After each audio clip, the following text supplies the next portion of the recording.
I've been moving around a lot recently.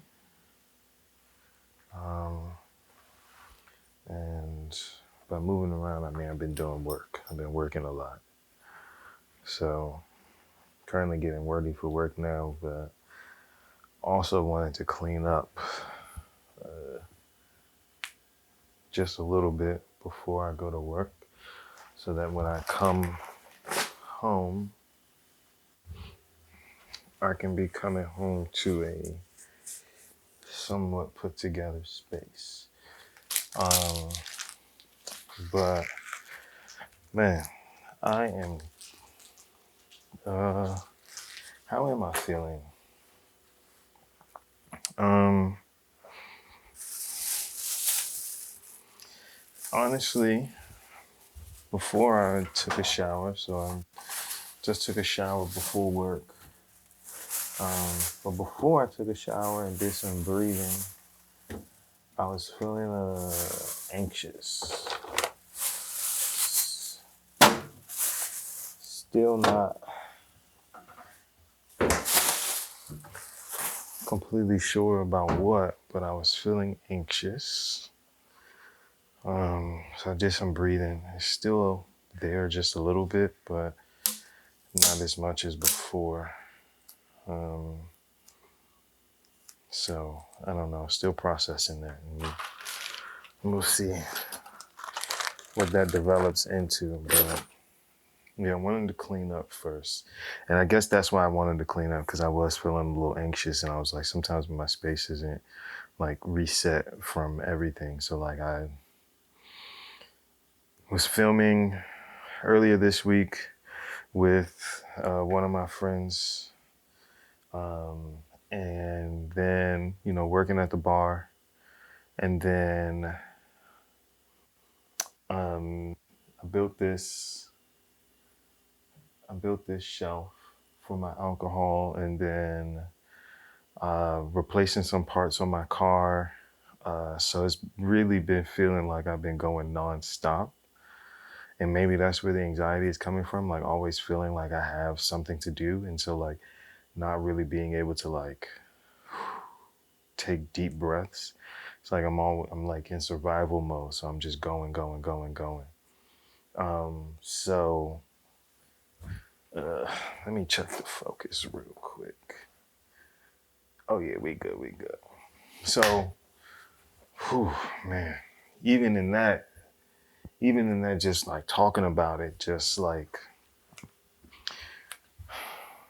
man, it's allowing me to even take space for breath right now, or even just talking about it. And it's like, man, I'm just been feeling a little overwhelmed. Um, just got a new blender. So yeah, like, and then I'm starting another project tomorrow. So I'm gonna be replacing this bar. But man, that's me talking about this stuff right now on camera is one of the benefits of this project. Um, and recently just had uh,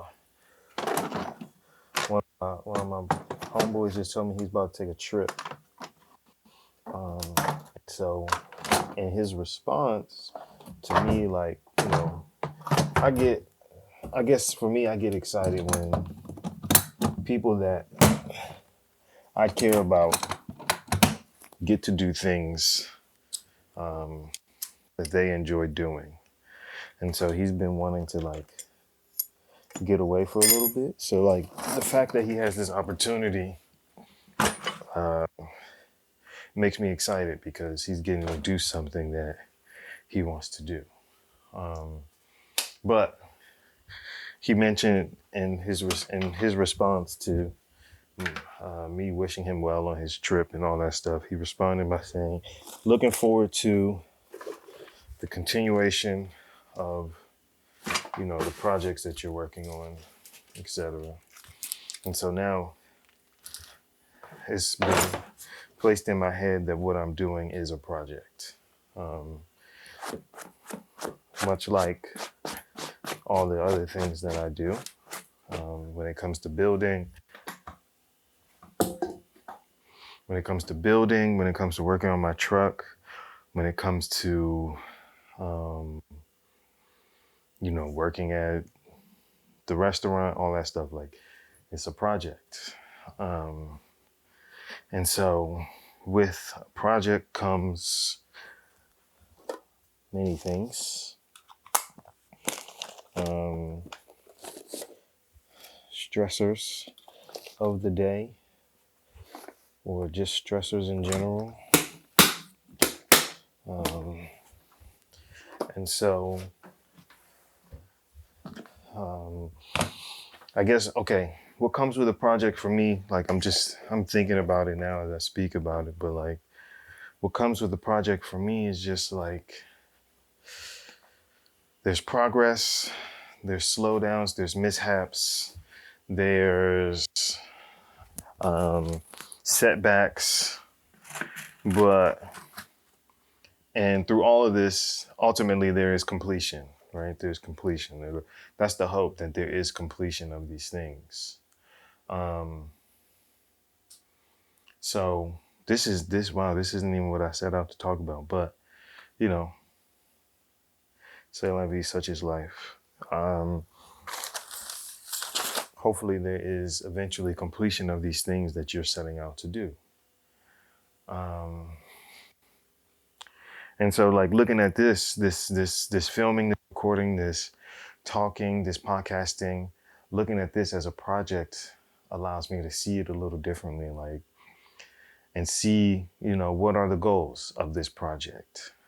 Um, one of the goals of this project is really the same. It's the same goal for the filming that I do with other people, that I do with this friend who's about to take this trip. Is one of the same goals, is like give him space to like speak about the things that uh, he thinks about often.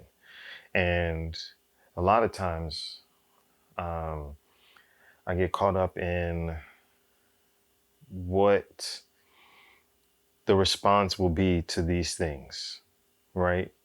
And I think a lot of times we get caught up in the response to a lot of the things that we do. But in this case, with this project, one of the goals is just to give myself a space to just speak. Because sometimes I'm just thinking so much that there's no space for a lot of the thoughts to get out. And so like this for me is creating that space. And then another thing that this is giving me is like giving a space to share as well, right? Like this is my process. This is the way that I do things. But in sharing this process, I guess the hope too is that people will be okay with their process, would be okay with their projects, um, would be okay with the things that they are going through as it pertains to themselves. And then, yeah, so I guess, I guess that does segue into what I wanted to talk about, which was like new and expanding definitions of enough. Um, and for me, for this project, enough is um, recording, speaking what I have to say, doing small edits, and then sharing, right? Like, however people respond to it is still enough in the means that it gives me space to speak about what I think about often. Um, and yeah, and I think I'm okay with that. Would I like a lot of people to listen and to hear what I'm saying and then like be impacted by the words that I'm saying? I think so. Um, I think that would be uh, delightful. um, I think that would be delightful. I think I would enjoy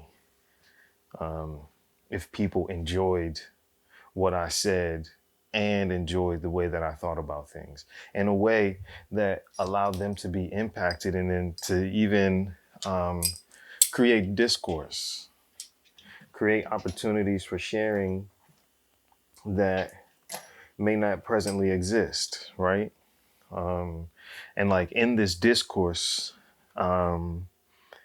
allowing people to release the thoughts that they've been holding on to that might not have a space to be heard or otherwise, right? And I think, yeah, that would be. I think I would like that. But if that doesn't occur, a definition for enough for me for this project is just talking, um, and then sharing what I'm saying with myself and giving myself a space to like hear what I'm saying and what I'm ruminating on. Um, yeah, I think that feels like enough. Um, and it's difficult sometimes to come to terms with what is and isn't enough, especially in the system that we have, um, especially in the system that we exist in now, right? Like sometimes enough is not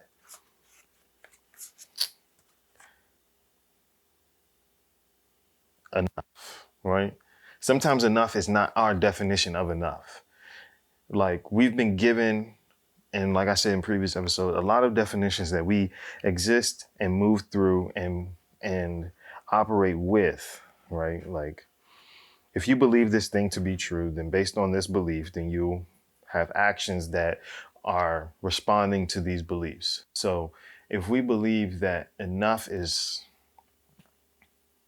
if we believe the definition of enough that we've been given, then we'll pursue enough based on this belief and this definition. And so like how do we begin to uh,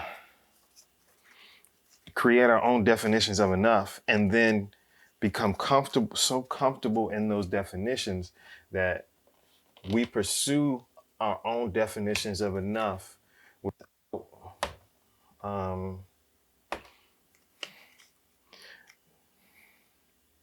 without feeling judgment, without feeling um, as if it's not enough.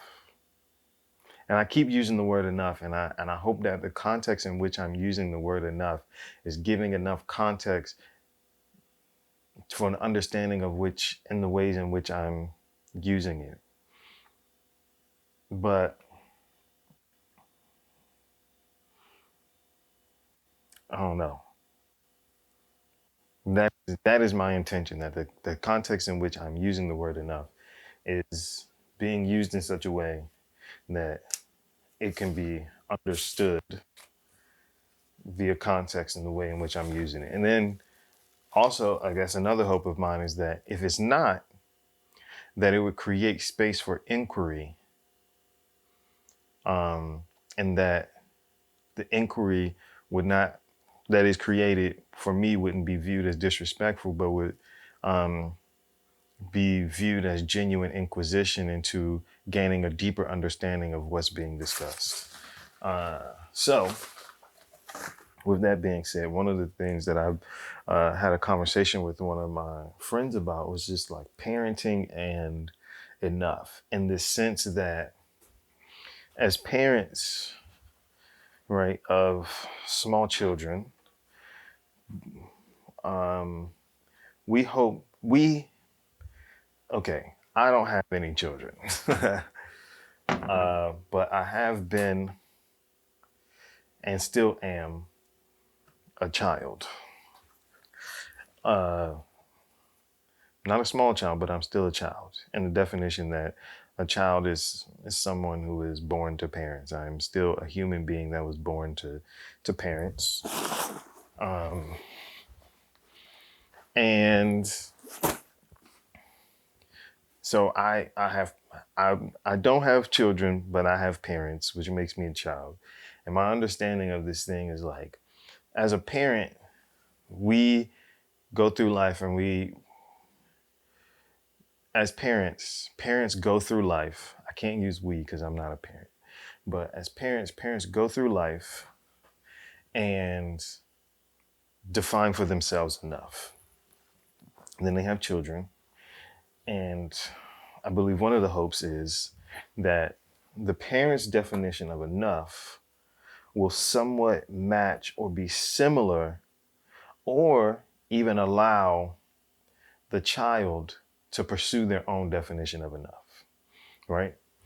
But what can happen is, as a parent, you can impose your definition of enough on your child,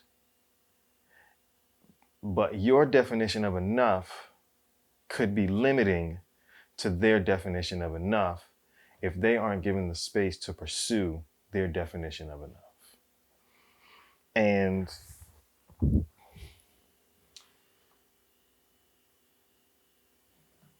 their definition of enough could include fewer things, it could include more things, but essentially is different. And so this can create a chasm. And for me, this is where I think the chasm that I have, I don't even know if chasm is the right word. Schism can create space uh,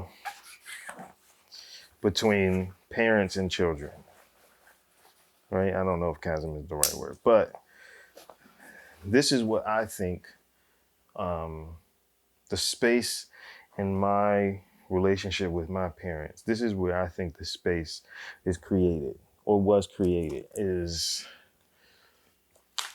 this idea of enough, where for me, I believe that I needed way less than what they presumed I needed. And when I say I needed way less, I needed way less in the form of material possessions, where my pursuit wasn't for things. It was more so just for presence. But in that, one of the main arguments that I hear from my parents is like, well, you didn't need anything. And essentially, they were imposing their definition of enough onto me and not actually listening to what I needed as enough. But, and so, yeah, we get to, as we move through this thing and we move through this world and we exist in a system of capitalism. And I like to separate those two because we exist in a world that has created systems that we don't actually have to exist in, but we continue to participate in, regardless of knowing their detriment to ourselves, because oftentimes we aren't presented with new and expanding opportunities for systems that exist in spaces that include care and other things. So like we create smaller systems that still exist within the current system. Sometimes I don't know what I be talking about. I don't know what I be saying sometimes. But yeah, we exist in a world that has systems. And these systems are not all that exist. Right? These systems, the systems in which we exist in, are not directly tied to the world that we live in. The world that we live in has the space and opportunity for new systems to exist that can include care and understanding. And so we haven't, in the current world that we're living in, we haven't seen that in spaces on a large scale. We've seen it in spaces on a small scale, but not on a large scale. And that's in my view and perspective. So if there's different views and perspectives, then please enlighten me, because I would like to see a world that exists with systems that include care and understanding of all peoples. So uh, I need to get a vacuum. But yeah, we have the ability to create for ourselves our own understandings of enough. And in the current system that we're in, that being capitalism, it's very difficult to come to an understanding. It's very difficult to come to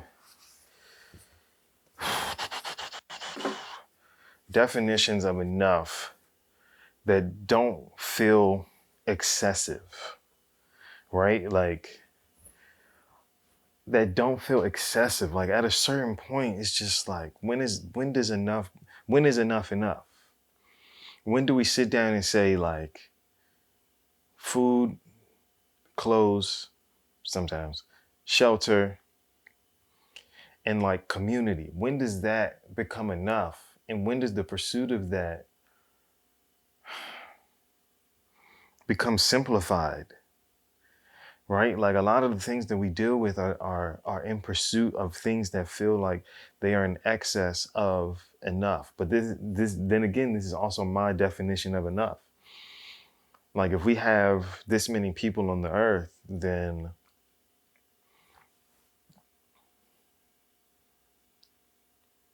how many differing definitions of enough do we have? We've been given a definition of enough, and it's continuing to grow and expand. And like when I was growing up, a lot of people talked about the white picket fence and the American dream, and what was enough. It was just like a single family home on a plot of land in a community of people that you could connect with and enjoy stuff with. But like now, it feels like it's greater and greater, and it's like when do we get to the point where enough is enough? I don't know. When we like why it feels like in capitalism there's always a pursuit of something. Like you're never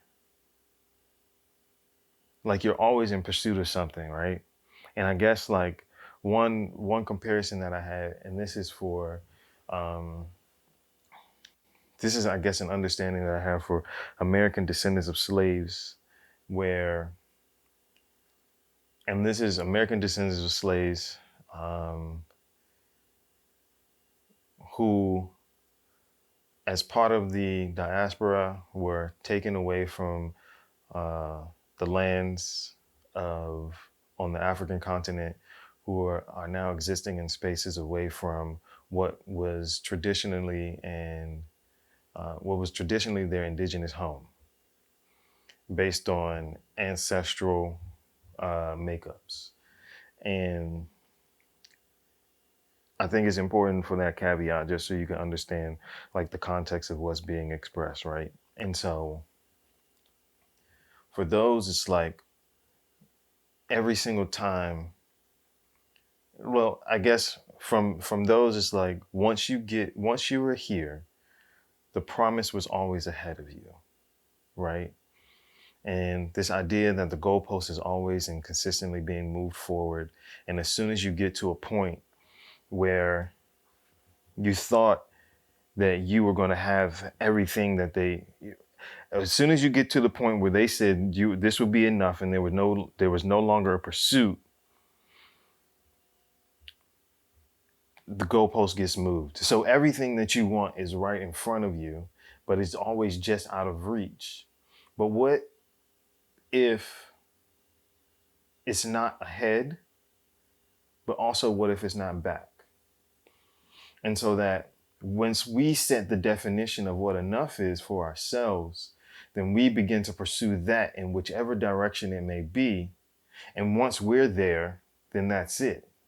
And we create a system, or we create systems where we have defined enough. It's neither ahead, it's not back, left, right, up. Like we set the destination, and we move to that destination in ways that are inclusive of the people that we care about, that don't continue to see us in a system that doesn't see us. where we take on the responsibility of seeing people, where we take on the responsibility of seeing the people. Because I guess one of the thoughts that I have is like every single right that you choose not to exercise, the system that you're in, the government that is above you, the government that you're allowing to be above you will take it, charge you for it.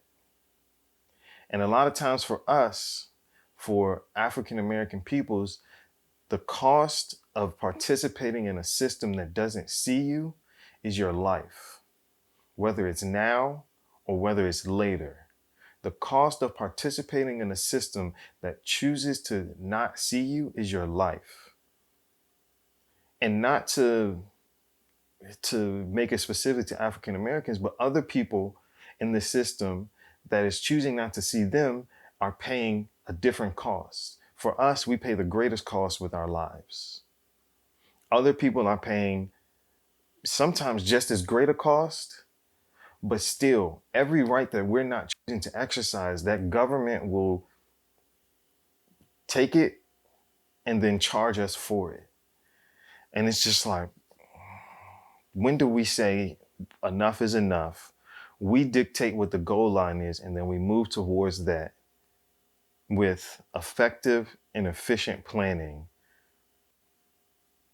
that is inclusive of the people that we care about. And when we say we, the collective we and then the collective care, I don't have to care about what you care about, because as long as you care about it, there's someone in this collective who cares. And because I care about you, then I care indirectly about the things that you care about too. But just yeah. It's just at a certain point, we just got to say, look, enough is enough. We're tired of getting to a point where we feel like we have earned our rest just to have the goalposts moved and to have our efforts be nullified because the system still needs our input to exist. But when we say we want to move this way, we want to move this direction, and at the end of this, this is enough. And once we get here, we rest. And we no longer participate in a system that chooses not to see us. We no longer participate in systems that choose not to care. We no longer participate in systems that choose not to understand. Because for us, this isn't working.